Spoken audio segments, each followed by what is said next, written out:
আমি কাজী ফজলুল করিম কালকে যদি একটা বিয়ে করতে চাই, তাহলে আমার বউ বলবে তোমার চেয়ে খারাপ কেউ নাই। আর 4টে বিয়ে যদি করি, তাইলে তো মহিলারা আমাকে দেখতেই পারবে না।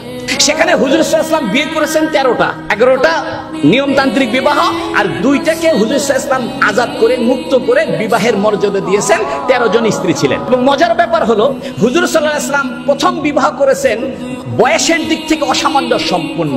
হুজুর সাল্লাল্লাহু আলাইহি ওয়াসাল্লামের বয়স যখন 25, খাদিজা রাদিয়াল্লাহু আনহার বয়স তখন 40। আর হুজুর সাল্লাল্লাহু আলাইহি ওয়াসাল্লামের বয়স যখন 53, তখন হুজুর সাল্লাল্লাহু আলাইহি ওয়াসাল্লাম বিয়ে করেছেন আয়েশা সিদ্দিকার বয়স 9। এখন নাস্তিকদের কাছে এটা একটা বড় মোক্ষম সুযোগ যে তোমাদের মুহাম্মদ তো বালিকাকে বিয়ে করে, তোমাদের মুহাম্মদ তো বহু বিবাহ করে, তোমাদের মুহাম্মদ তো নাউজুবিল্লাহ ক্যারেক্টারের দিকে দুর্বল। ও যুবক শুনে রাখো, ও নাস্তিকেরা শুনে রাখো, মন খুলে শুনে রাখো, হুজুর সাল্লাল্লাহু আলাইহি ওয়াসাল্লাম বিবাহ করেছেন, এটা বৈষয়িক প্রয়োজনে বিবাহ করেন নাই, এটা বায়োলজিক্যাল কারণে বিবাহ করেন নাই। হুজুর সাল্লাল্লাহু আলাইহি ওয়াসাল্লাম বিবাহ করেছেন, জীবন পৃথিবীতে অতিবাহিত করেছেন ইসলামের জন্য, তৌহিদের জন্য, মানবতার জন্য, বিশ্বাসের জন্য, পৃথিবীতে শান্তি আর রহমত প্রতিষ্ঠার জন্য। হুজুর সাল্লাল্লাহু আলাইহি ওয়াসাল্লামের বয়স যখন 25, খাদিজা রাদিয়াল্লাহু আনহার বয়স তখন 40। এখন আমি উল্টাটা ধরি, নবীর বয়স যদি 40 হইতো, আর খাদিজা রাদিয়াল্লাহু আনহার বয়স যদি 25 হইতো, আর হুজুর সাল্লাল্লাহু আলাইহি ওয়াসাল্লাম যদি গারে হেরাতে গিয়ে রাত্রে 6 মাস থাকতেন, দিনের বেলা বাড়িতে বাড়ি ইসলামের দাওয়াত দেন, রাত্রে বেলা নবী বাসায় থাকেন না, গারে হেরাতে থাকেন, সারা রাত নামাজ পড়েন, তাহলে 25 বছরে একজন স্ত্রী বলতো, মুহাম্মদ আপনি কি শুরু করছেন? আপনি তো আমার হক আদায় করেন না, আমার বয়স 25, আপনি তো সারা রাত খালি নামাজ পড়েন আর সারা রাত ধরে আপনি গারে হেরায় থাকেন, এইরকম আপনি তো আমার হক আদায় করলেন না।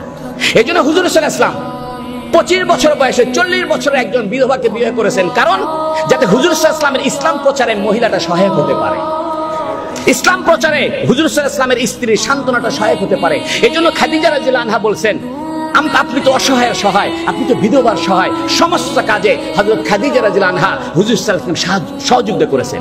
আমাদের স্ত্রীদের, আমাদের মা বোনদের এমন হওয়া উচিত। 2 নম্বর কথা, আয়েশা সিদ্দিকাকে কেন বিয়ে করেন অল্প বয়সে? এটা মহিলাদের বোঝা দরকার।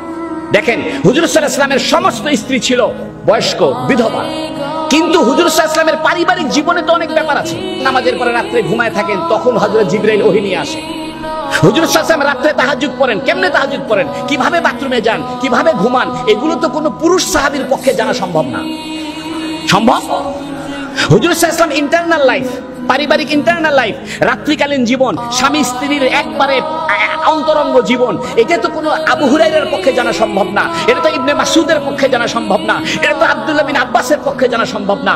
এই জন্য আল্লাহ পাক হুজুর সাল্লাল্লাহু আলাইহি ওয়াসাল্লামকে অল্প বয়সের একটা মেয়ে, 9 বছরের একটা বালিকার সঙ্গে বিবাহের ব্যবস্থা করেছে, যাতে নবীজির ইন্টারনাল জীবনের লক্ষ লক্ষ হাদিস উনি মুখস্থ করে আমাদের কাছে পৌঁছাইতে পারে। হযরত আয়েশা সিদ্দিকার জন্ম না হলে, আয়েশা সিদ্দিকার মতো অল্প বয়সের একজন মেয়েকে হুজুর সাল্লাল্লাহু আলাইহি ওয়াসাল্লাম বিবাহ না করলে, আমরা হুজুর সাল্লাল্লাহু আলাইহি ওয়াসাল্লামের পারিবারিক জীবনের কিছুই জানতাম না। লক্ষ লক্ষ হাদিস বর্ণনা করেছেন আয়েশা সিদ্দিকা রাদিয়াল্লাহু আনহা। কোরআন নাজিল হয়েছে আয়েশা সিদ্দিকার লেপের ভিতরে। আয়েশা সিদ্দিকা বলেন, আমি আর হুজুর সাল্লাল্লাহু আলাইহি ওয়াসাল্লাম লেপের ভিতরে থাকতাম, কখনো আমার পা থাকতো নবীর গায়ের উপরে, কখনো নবীর পা থাকতো আমার গায়ের উপরে, এর মধ্যে ওহী এসে নাজিল হইত। আপনি আয়েশা সিদ্দিকার বিবাহ আপনি শুধু বয়সের তারতম্য দেখছেন, বিষয় সেখানে না। বিষয় হলো এই উম্মতের জন্য, এই উম্মতের জন্য হুজুর সাল্লাল্লাহু আলাইহি ওয়াসাল্লামের ইন্টারনাল লাইফের পুঙ্খানুপুঙ্খানু বিবরণ আয়েশা সিদ্দিকার মতো একজন ব্রেনি মহিলার দরকার। আয়েশা সিদ্দিকা ছিলেন মোস্ট ব্রেনি মহিলা, মোস্ট ব্রেনি মহিলা। হুজুর সাল্লাল্লাহু আলাইহি ওয়াসাল্লামকে আল্লাহ পাক কুদরতি ভাবে হুজুর সাল্লাল্লাহু আলাইহি ওয়াসাল্লাম আল্লাহ ইশারা কইরা আয়েশা সিদ্দিকার সঙ্গে বিবাহের ব্যবস্থা করেছেন, যাতে হুজুর সাল্লাল্লাহু আলাইহি ওয়াসাল্লামের ইন্টারনাল জীবনের পুঙ্খানুপুঙ্খানু বিষয় আমাদের পর্যন্ত পৌঁছে যায়।